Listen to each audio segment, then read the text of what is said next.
आप में से लगभग सभी लोगों ने अपनी जीवन में कभी न कभी उपवास जरूर रखा होगा, लेकिन शायद आपको उपवास के वैज्ञानिक महत्व के बारे में कम जानकारी होगी। हमारे देश में उपवास को धर्म से जोड़कर देखा जाता है, क्योंकि आदिकाल से ही हमारे धर्म ग्रंथों में उपवास के महत्व और फायदे को बताया गया है। यहाँ तक हमारे पूर्वज इसको बहुत अच्छी तरह से जानते थे, लेकिन उपवास के धार्मिक महत्व होने के साथ साथ हेल्थ के लिए भी काफी लाभदायक माना गया है। आज के हमारे खास पेशकश में हम बात करेंगे उपवास के बारे में विस्तार से और बताएंगे इससे जुड़े फायदे और नुकसान के बारे में। आप बने रहिए हमारे साथ।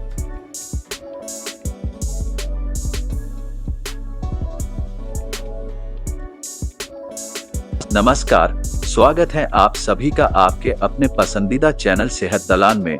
आज हम बात करने जा रहे हैं उपवास के बारे में। धार्मिक आधार पर उपवास की बात करें तो लगभग सभी धर्मों में उपवास का जिक्र किया गया है। वहीं इसके वैज्ञानिक लाभ को भी नकारा नहीं जा सकता। आज के भागदौड़ वाली जीवन शैली में स्वस्थ रहने के लिए उपवास काफी फायदेमंद बताया गया है। न खाली वजन कम करने में बल्कि उपवास दिमाग को भी काफी मजबूत करता है। आगे जानेंगे उपवास के फायदे और नुकसान विस्तार से, और साथ ही ये भी जानेंगे कि उपवास कितने तरह के होते हैं। आप बने रहिए हमारे साथ। सबसे पहले शुरुआत में जानते हैं कि आखिर उपवास है क्या और ये कितने तरह के होते हैं। उपवास की परिभाषा आप सबके अनुसार अलग अलग हो सकती है। आमतौर पर उपवास के दौरान आप किसी निर्धारित समय के लिए किसी खास भोजन और पेय आदि का त्याग करते हैं। कभी कभी तो आप व्रत के दौरान पानी, फल या सिर्फ जूस ही लेते हैं, और कभी दिन भर में कुछ भी नहीं। उपवास की अवधि एक दिन, एक हफ्ते या इससे अधिक भी हो सकती है। उपवास कई प्रकार के होते हैं। सबसे पहला होता है सुबह का उपवास। इस उपवास में सुबह का नाश्ता छोड़कर सिर्फ 2 बार का खाना खाया जाता है। अगला है शाम का उपवास। इसमें रात को खाना नहीं खाया जाता है। पूरे दिन में 2 बार खाना खाने के बाद शाम ढलने के बाद खाना नहीं खाते हैं। इसके बाद है साप्ताहिक उपवास।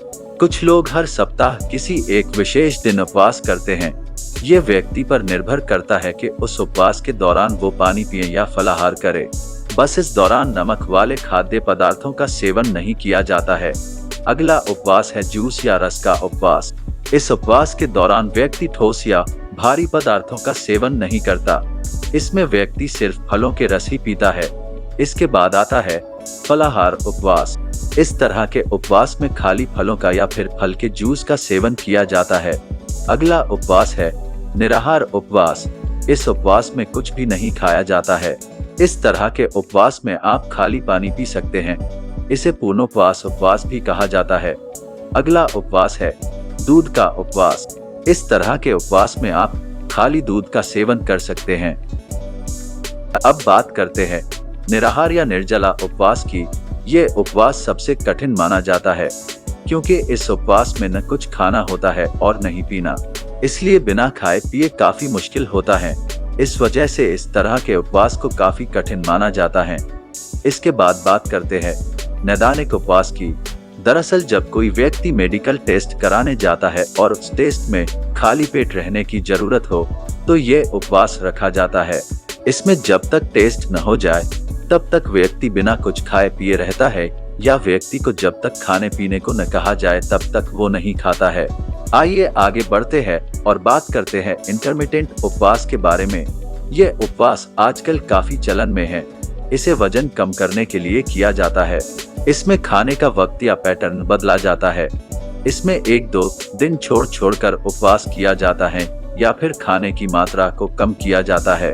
इसके अलावा सुबह 8 से 5 बजे के बीच लोग खाना खाते हैं। फिर सीधे अगले दिन सुबह 8 बजे खाना खाया जाता है।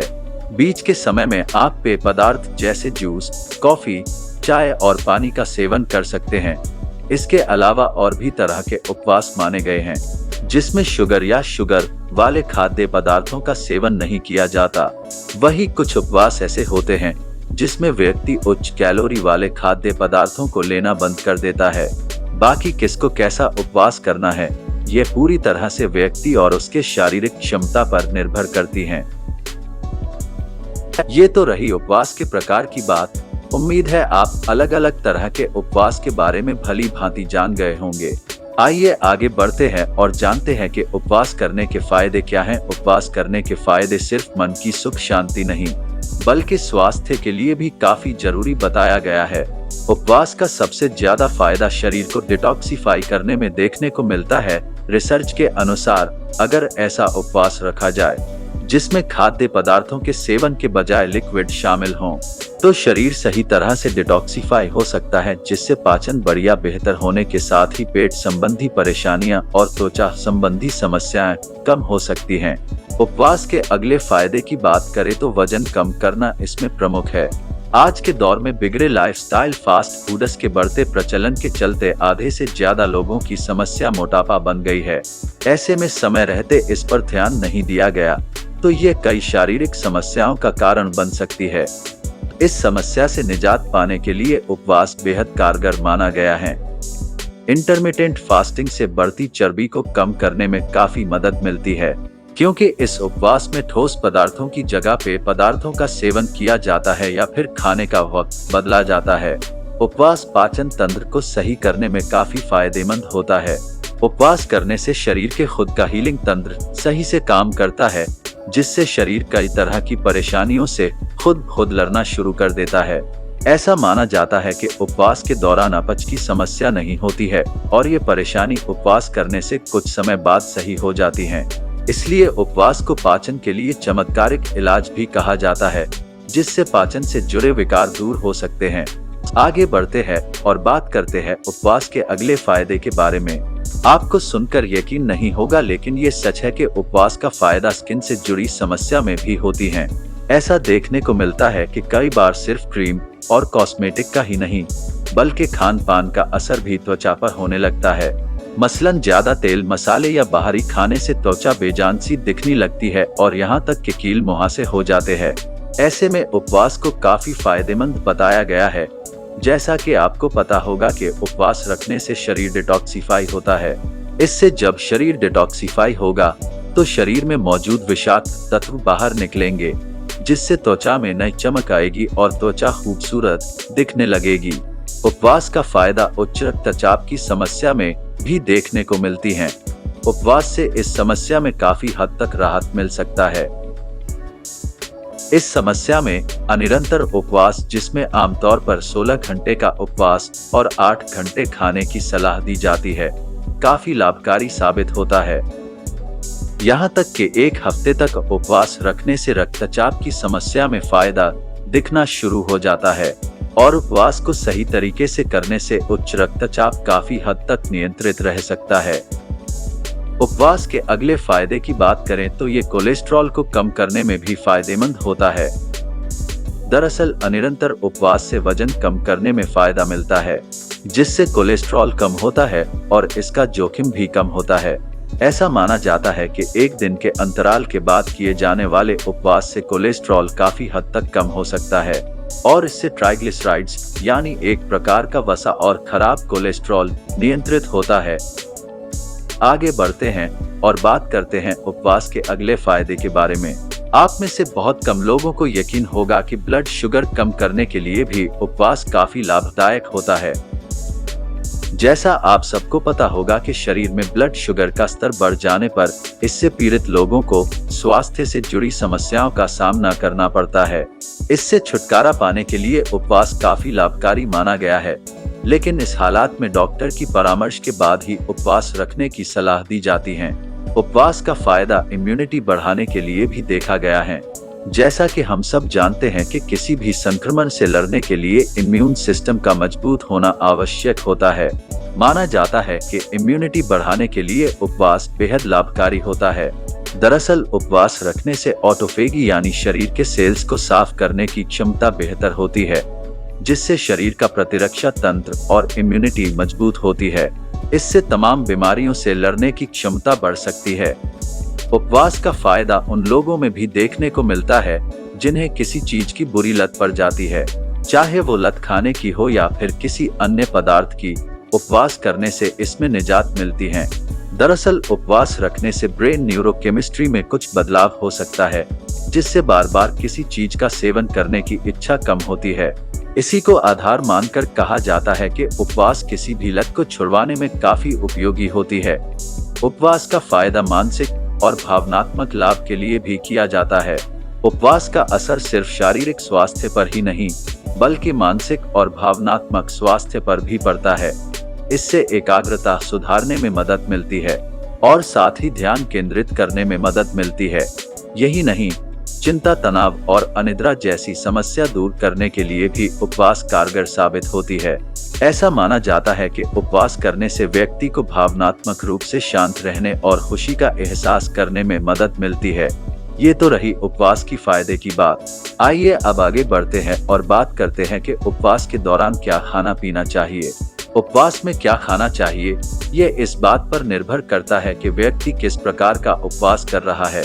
यहाँ हम कुछ ऐसे खाद्य पदार्थों के बारे में बताने जा रहे हैं जिसका सेवन उपवास में किया जा सकता है, जिससे शरीर को पर्याप्त पोषक तत्व मिल सकेगा जो शरीर को किसी भी तरह की कमजोरी के जोखिम से बचा सकते हैं। उपवास के दौरान रसदार फलों का सेवन करें और फलों का जूस पिएं, ड्राई फ्रूट्स खाएं। अगर नमक नहीं खा रहे हैं तो हरी सब्जियों को बिना नमक के ही पकाकर खाना चाहिए। निर्जला उपवास नहीं रखा है तो दूध को भी आहार में शामिल कर सकते हैं। अगर आपको दूध पसंद नहीं है तो चाय या कॉफी का भी सेवन कर सकते हैं। इसके अलावा आप किसी जानकार विशेषज्ञ से सलाह लेकर खा पी सकते हैं और यहाँ केवल सांकेतिक रूप में बताया गया है। उपवास और किसी जानकार के बताए अनुसार आप इसमें बदलाव कर सकते हैं। आइए अब आगे बढ़ते हैं और बात करते हैं कि उपवास में क्या परहेज करना चाहिए। अगर आपको एसिडिटी या गैस की समस्या है तो खाली पेट चाय या कॉफी पीने से भी बचना चाहिए। वहीं अगर आप पहली बार उपवास कर रहे हैं तो छोटे या कम वक्त के उपवास से शुरुआत करना चाहिए। शुरुआती दौर में बड़े या लंबी अवधि के उपवास करने से बचना चाहिए। उपवास से पहले सही और पौष्टिक भोजन करना चाहिए ताकि उपवास के दौरान कोई परेशानी न हो। और हाँ, यहाँ एक बात जरूर ध्यान रखें कि एक बार में ज्यादा खाने से बचना चाहिए। उपवास के दौरान कठिन व्यायाम या ज्यादा देर तक व्यायाम करने से भी परहेज करना चाहिए, क्योंकि इस दौरान शरीर को एनर्जी की जरूरत होती है और व्यायाम करने से शरीर में ऊर्जा की कमी हो सकती है, जिससे थकावट और कमजोरी भी महसूस होती है। अगर आपको स्वास्थ्य संबंधी समस्या है या कोई दवा ले रहे हैं तो उपवास न करने की सलाह दी जाती है। उपवास के बाद अमूमन ज्यादा भूख लग सकती है। ऐसे हालात में उपवास तोड़ते वक्त या उपवास खत्म होने के तुरंत बाद कुछ भारी आहार करने से हमेशा बचना चाहिए। आइए अब बात करते हैं कि उपवास के होने वाले नुकसान के बारे में। उपवास को अगर सही तरीके से न किया जाए तो इसके नुकसान भी होते हैं। अगर आप उपवास के दौरान सही पौष्टिक तत्व युक्त खाद्य पदार्थों का सेवन नहीं करते हैं तो डिहाइड्रेशन, चक्कर व कमजोरी जैसी स्वास्थ्य समस्या हो सकती है। वहीं अगर लंबी अवधि तक का उपवास करते हैं तो एनीमिया भी हो सकता है। उपवास के बाद तुरंत भारी खाने से पेट संबंधी समस्या भी होती है। कुछ लोगों को भूखे रहने से चिड़चिड़ापन या गुस्सा आने की भी शिकायत हो सकती है। ज्यादा देर भूखे रहने से सिर दर्द व शरीर में समस्या होती है। उम्मीद है अभी तक आपको उपवास के बारे में जानकारी मिल गई होगी। उपवास की जहां धार्मिक मान्यता है, वहीं उपवास स्वास्थ्य के लिए भी काफी फायदेमंद माना गया है। उपवास को अपनी सेहत के हिसाब से ही रखना चाहिए। कमजोर इंसान को लंबे समय तक के उपवास करने की सलाह नहीं दी जाती है। उपवास के दौरान पर्याप्त मात्रा में पानी, जूस और फलों का सेवन करें ताकि उपवास के नुकसान से बचा जा सके। बाकी उपवास शुरू करने से पहले आपको किसी जानकार की सलाह जरूर लेनी चाहिए जिससे कोई नुकसान ना हो। यहाँ आपको जानकारी मात्र आपको जागरूक करने के उद्देश्य से बताई गई है। उम्मीद है आपको ये जानकारी पसंद आई होगी। चलते चलते आपसे रिक्वेस्ट है कि हमारे चैनल को लाइक, शेयर और सब्सक्राइब जरूर कर लीजिए। फिलहाल हमें दीजिए इजाजत। नमस्कार।